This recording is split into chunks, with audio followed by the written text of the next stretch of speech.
you know that visitors bring energy to your BNI meeting and to your chapter? And they're really the lifeblood of your chapter, and they help keep things going. And if visitors make that much of a difference and they become new members, we've got to answer the question, how do I get visitors to my BNI chapter meeting? Now, this is one of 3 videos that I've done on this topic, and there may be more to come with some really great techniques. I've got 4 for you today on how to invite to your BNI chapter meeting. And as a bonus, one of those can actually be used to help you land your dream referral. Before we get into those questions though, we want to talk about the importance of those visitors to your meeting. What if you don't feel like extending the invitation to someone to visit your BNI chapter, as well as what if you're too busy to invite?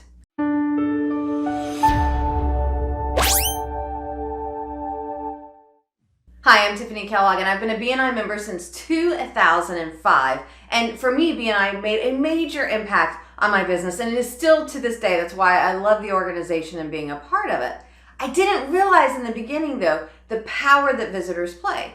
So first, they help the chapter continue to grow. The average chapter does lose 2 members per month on average, and that we have to keep up with attrition. Plus, to me, what's even better than that is, did you know that visitors bring $1,000 to the chapter, even if they never join?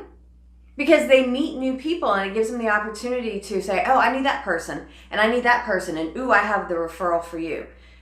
Plus, again, even if the visitors doesn't join, it's an opportunity for me to meet a potential referral partner. Just because they don't get into the chapter doesn't mean that I can't have a one-to-one with them, and I can't create that referral relationship. So to me, visitors have that huge opportunity, and so I want more of them. If you're hesitant to invite someone to your BNI meeting, I have to ask, why? To me, it's not that we're asking somebody to join, and I think that's a mindset shift that we have to have. I'm just inviting you to come to this 90-minute meeting, whatever time of the day, 7:30 to 9 a.m. for me, maybe it's different for you. I'm just inviting you to come to this 90-minute meeting and check it out. I'm not asking you to join. That's not my job. That's what the leadership team is there to do. Just come out and visit, because it is all about givers gain. And so I want to give to my chapter so we all gain together. Now, what if you're like, oh, but Tiffanie, I am too busy. I don't have time to invite. Then you're doing it wrong. Because really inviting somebody to visit a chapter meeting should take less than a minute, 2 at most. If you're going longer than that, then you're probably verbally vomiting all over people, and that is not a good thing. We want to kiss, keep it short and simple when we're inviting people to our chapter meeting. Plus, another one of those paradigm shifts for you. Think about this. Would you be motivating somebody if you help them earn 10, 20, 50, 100, 200, $1 million more? Well, those were thousands. But then, I mean, if they were able to earn a little bit more money this year, would you not be the hero? Would that not be motivating that person? And the more you motivate them, the more likely they are to refer you. Plus, if they do apply and join, then they're way more likely to be referring you on a consistent basis. So it's kind of a win-win thing. I think back to 2005 at Darren, who invited me to BNI. I don't think I've talked to him in over 10 years, but I still remember him because of the impact that the organization's made on my life. So we want to make sure that we make 30 seconds or a minute at a time to make it happen.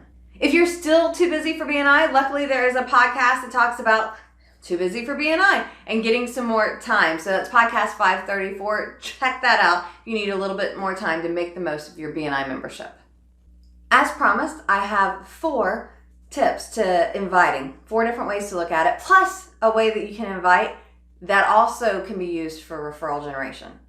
The first tip I have is utilize what you have on social media, whether that's Facebook, LinkedIn, Twitter, Instagram, and putting a post out there. Now, the verbiage does matter. So I like to say, I'm expanding my business and I need your help. Who do you know who?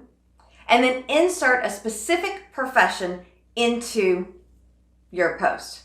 Now, when I get people responding, I know this person and that person. If I happen to know the person that they mentioned that's in that profession, then I will personally reach out and say, hey, would you like to come out to the meeting? If I don't know the person, then whomever tagged them in the post, I'll ask for the introduction. So then I can invite them to the meeting. But I don't want to reach out to them cold and say, I've never met you before, you want to come to this meeting? I like to say, hey, have that person create the introduction. So that is one way that we can do inviting. Our next tip comes from Shawn Yesner, who's been a BNI member 4 months longer than I have, on one of the ways he likes to invite. My favorite way to invite to a BNI meeting, or actually any kind of networking meeting, and what I find is that simplest is often the best. And so what do I mean by that? Well, years ago as I was thinking about this invitation process, I thought, well, what's more easy than inviting to my kid's birthday party? Hey, my kid is turning 7. Do you want to come to the party? Hey, my son is turning 10. We're having it at this place or that place. Do you want to come to the party? And what I find is that's the easiest way to invite to a BNI meeting or a networking meeting. Hey, I'm getting together with 50 of my best business contacts, 100 of my best business contacts. Would you like an invitation to meet them? What I find is that a lot of times people overcomplicate the invitation. And so keep it simple, keep it light, keep it straightforward, keep it like you would invite somebody to your kid's birthday party. And I find for me, that's the easiest way to invite to BNI or to any networking event. Again, this is a simple way, takes a couple of minutes. One of the ways that he likes to invite. Now I'm going to turn it over to Jason Avery now for a way that he likes to invite people to his BNI meeting. So my best inviting practice has always been to single it down to a simple introduction. I don't invite people into this big process that I have to explain. I don't invite people into a situation where they might have to pay fees and I have to explain. I don't invite people into this weekly commitment and long list of tasks they're going to have to do to keep up. None of these are a great way to motivate somebody to want to come. I simply have a small funneling conversation with them. I say, Mr. Chiropractor, I imagine that you probably would get referrals from somebody that does massage therapy. Is that right? And I'm going to let them say yes. I know a massage therapist that I would like to introduce you to. Do you already know this person? Would you like to meet them? And they say, well, yes, I'd like to meet them. I say, I'm going to run into this person at a meeting this week. And would you like to attend with me so I can make a personal introduction? And that can be via a live meeting or via a Zoom meeting, whichever format we're in, but it all works just the same. I get them to say, yes, they can get referrals from somebody in a certain profession. I get them to say, yes, they'd like to meet the person I know that's in that profession. And then I get them to say, yes, that they can turn out to a meeting where I can make a personal introduction. And that's my funneling conversation to get them to commit. I pre-register them and I send them the information. I make sure to follow up with them the day before and let them know that I've already pre-announce them to everybody in the group. It's kind of hard for them to back out when I make it seem such a big deal. But it really is, it's that simple. And just find somebody that they would want to meet and talk about how you can make that hookup happen. And it doesn't need to be all about a big meeting or a big commitment or any of the other details that scare people away. Thank you so much, Jason. And now we're going to turn it over to Master Connector Tina, who's going to share with us one of her tips. And it's kind of a paradigm shift on how you do the inviting. So I've started a conversation that's called Stop Inviting, Ask a Favor.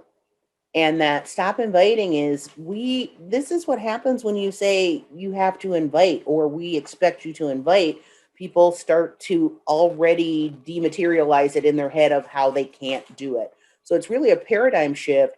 You can ask everybody, anyone for a favor, and you get the results. So I had a chapter that called me on a Monday. They meet on a Wednesday, and they're like, we're closing. And I'm like, no, not so much. I'll be in the chapter on Wednesday. Let's discuss it and see what's going on. And they're like, we've invited everyone we know. And I'm like, first of all, we're not inviting anymore. So I did that plus game theory with them during that meeting.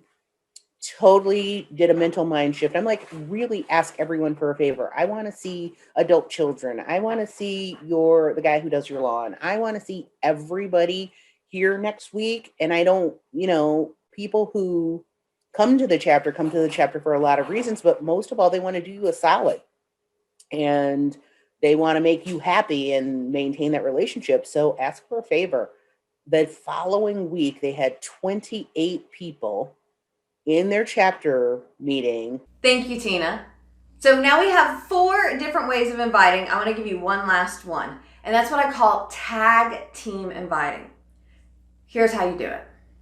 The very first thing that you want to do is identify the person, not the profession, the actual person that you want to invite. Then you're going to reach out to the people in your chapter and say, who else knows? We'll go with Susie Q as our guest that we're looking for. If I'm asking whether it's on my Facebook group for private for the members, whether it's during conversations or via email, or maybe I even go to LinkedIn, put in Susie Q and see who in the chapter also knows her. Then we're going to create a game plan. Let's say 4 of us know Susie Q and we want to invite her. So I would kind of see who knows Susie Q the best, who just knows her a little bit. And if I know her just a little bit, then maybe I reach out and say, hey, Susie Q, would you like to come to this meeting? Using one of the techniques in this video or the other 2 videos that we have on YouTube. If she says yes, great.